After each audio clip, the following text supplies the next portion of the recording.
warahmatullahi wabarakatuh.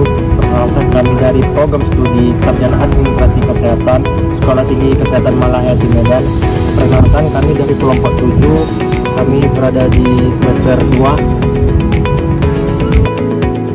Tugas kali ini dibuat untuk memenuhi mata kuliah dasar K3 dengan dosen pengampu Bapak Ruslan Pulungan SKM MKM. Kami dari kelompok 7 dengan beranggota 4 orang yang masing-masing berkontribusi secara aktif dalam menyelesaikan tugas kali ini dengan judul K3 Konstruksi. Sebelum masuk ke pokok pembahasan, izinkanlah kami memperkenalkan diri terlebih dahulu. Yang pertama ada Agung Nugroho dengan NIM 2402132600014. Selanjutnya ada Afrinatul dengan NIM 2402132600015. Dan yang berikutnya ada Dara Aulia dengan NIM 2402132600019. Dan yang terakhir ada Safira Tanjung dengan NIM 2402132600032. Ketiga, konstruksi adalah singkatan dari keselamatan dan kesehatan kerja di bidang konstruksi. Ini adalah upaya sistematis untuk melindungi tenaga kerja, peralatan, dan lingkungan kerja dalam proyek konstruksi agar terhindar dari kecelakaan, cedera, atau penyakit akibat kerja. Tujuan ketiga konstruksi: yang pertama, mencegah kecelakaan kerja; yang kedua, menjamin keselamatan tenaga kerja dan orang lain di lokasi proyek; ketiga, melindungi aset perusahaan; yang keempat, mematuhi peraturan perundang-undangan; yang kelima, melindungi keselamatan jiwa pekerja dan orang di sekitar. Ada pula dasar-dasar hukum K3 konstruksi. Yang pertama ada Undang-Undang Nomor 1 Tahun 1970 tentang Keselamatan Kerja. Isi dari Undang-Undang Nomor 1 Tahun 1970 adalah landasan hukum K3 di Indonesia yang mengatur tanggung jawab perusahaan dan hak pekerja untuk menciptakan lingkungan kerja yang aman dan sehat. Dan yang kedua, Undang-Undang Nomor 13 Tahun 2003 tentang Ketenagakerjaan. Isi dari Undang-Undang Nomor 13 Tahun 2003 tentang Ketenagakerjaan mengatur berbagai aspek terkait tenaga kerja di Indonesia, termasuk hak dan kewajiban pekerja atau buruh serta pengusaha. Ketiga, Permenaker Nomor 5 Tahun 2014 tentang SMK 3 ISO 45001. Sistem Peraturan Menteri Ketenagakerjaan atau Permenaker Nomor 5 Tahun 2014 mengatur tentang sistem manajemen keselamatan dan kesehatan kerja SMK 3 di lingkungan kerja. Dan yang terakhir, ISO 4500 Sistem Manajemen K3. Isi dari ISO 4500 adalah standar internasional untuk sistem manajemen keselamatan dan kesehatan kerja yang menyediakan kerangka kerja bagi organisasi untuk mengelola risiko dan peluang terkait K3, menciptakan tempat kerja yang sehat dan aman, serta melindungi karyawan dari cedera dan penyakit. Adapun jenis-jenis bahaya di proyek konstruksi. Contohnya, yang pertama ada bahaya mekanis. Contohnya seperti kecelakaan dari alat berat, tersangkut mesin atau peralatan yang bergerak. Yang kedua ada bahaya kimia. Contohnya seperti paparan debu, cat, lem, atau bahan kimia yang beracun. Yang ketiga ada bahaya biologis. Contohnya seperti gigitan hewan atau serangga. Yang keempat ada bahaya ergonomi. Contohnya seperti gerakan yang berulang yang menyebabkan cedera otot atau sendi. Yang kelima ada bahaya listrik, contohnya seperti kebakaran akibat konslet. Yang keenam ada bahaya ledakan, contohnya seperti bahan yang mudah terbakar seperti bensin, gas, atau pelarut. Yang ketujuh ada bahaya fisik, contohnya terjatuh dari ketinggian, tertimpa material atau alat berat.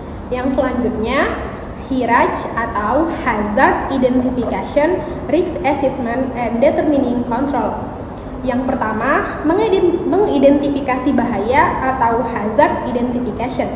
Mengendali potensi bahaya yang ada di tempat kerja konstruksi.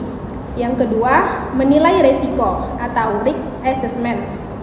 Mengevaluasi kemungkinan dan dampak bahaya yang telah diidentifikasi. Yang ketiga, menentukan pengendalian atau determining control, mengembangkan strategi untuk mengurangi atau menghilangkan resiko seperti eliminasi atau menghilangkan sumber bahaya, substitusi atau mengganti bahan atau proses yang lebih aman, pengendalian teknis, menggunakan teknologi atau peralatan untuk mengurangi resiko, pengendalian administratif, mengembangkan prosedur dan kebijakan untuk mengurangi resiko, alat pelindung diri atau APD untuk menggunakan APD untuk melindungi pekerja. Oke, seperti gambar yang di samping saya ini adalah contoh HIRAX, yaitu Hazard Identification, Risk Assessment, and Determining Control, yaitu potensi bahaya yang ada di tempat kerja konstruksi, serta mengevaluasi kemungkinan dan dampak bahaya yang telah diidentifikasi. Atau JSA di K3 konstruksi adalah analisis keselamatan kerja yang dilakukan sebelum melakukan tugas konstruksi untuk mengidentifikasi potensi bahaya dan mengembangkan strategi pengendalian risiko. Contoh JSA yang pertama ada identifikasi potensi bahaya. Contohnya jatuh dari ketinggian, terjepit, tertimpa benda berat. Yang kedua ada analisis risiko. Contohnya mengevaluasi kemungkinan dan dampak bahaya. Yang ketiga ada pengendalian risiko. Contohnya mengembangkan strategi untuk mengurangi atau menghilangkan risiko, seperti penggunaan alat pelindung diri atau APD, pemasangan pagar pengaman, pengawasan kerja, penelitian, atau pelatihan pekerja. Selanjutnya, pembinaan dan pengawasan keselamatan dan kesehatan kerja atau P2K di konstruksi adalah program untuk meningkatkan kesadaran dan keputusan terhadap keselamatan dan kesehatan kerja di proyek konstruksi. Berikut beberapa contoh P2K di konstruksi. Yang pertama, pembinaan pekerja tentang keselamatan dan kesehatan kerja. Kedua, pengawasan kerja untuk memastikan kepatuhan terhadap prosedur keselamatan. 3. Pelatihan keselamatan kesehatan kerja untuk pekerja. 4. Pemeriksaan dan pengujian peralatan kerja. 5. Pengembangan prosedur keselamatan dan kesehatan kerja. 6. Pembinaan dan pengawasan terhadap penggunaan alat pelindung diri atau APD.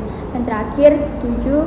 Pengawasan terhadap lingkungan kerja yang aman. Ada pula alat pelindung diri atau APD. Yang pertama ada helm safety, memiliki fungsi utama untuk melindungi kepala dari cedera akibat benturan, benda jatuh, atau paparan zat berbahaya di lingkungan kerja. Yang kedua ada safety glasses, berfungsi untuk melindungi mata dari berbagai bahaya di tempat kerja. Ketiga ada safety shoes, berfungsi untuk melindungi kaki dari berbagai potensi bahaya di tempat kerja. Dan yang keempat ada safety mask, berfungsi untuk melindungi saluran pernapasan dari berbagai bahaya yang ada di lingkungan kerja atau tempat umum. Kelima ada safety gloves, berfungsi untuk melindungi tangan dari berbagai risiko dan bahaya selama bekerja atau beraktivitas. Dan yang terakhir ada body harness, berfungsi untuk mencegah cedera akibat jatuh dari ketinggian. Nah, selanjutnya implementasi K3 di lapangan kerja. Yang pertama, instruksi K3 sebelum memulai kerja. Yang kedua, pengawasan dan inspeksi rutin. Yang ketiga, pelatihan keselamatan kerja. Yang keempat, penerapan rambu-rambu keselamatan. Dan yang kelima, sistem pelaporan kecelakaan dan insiden.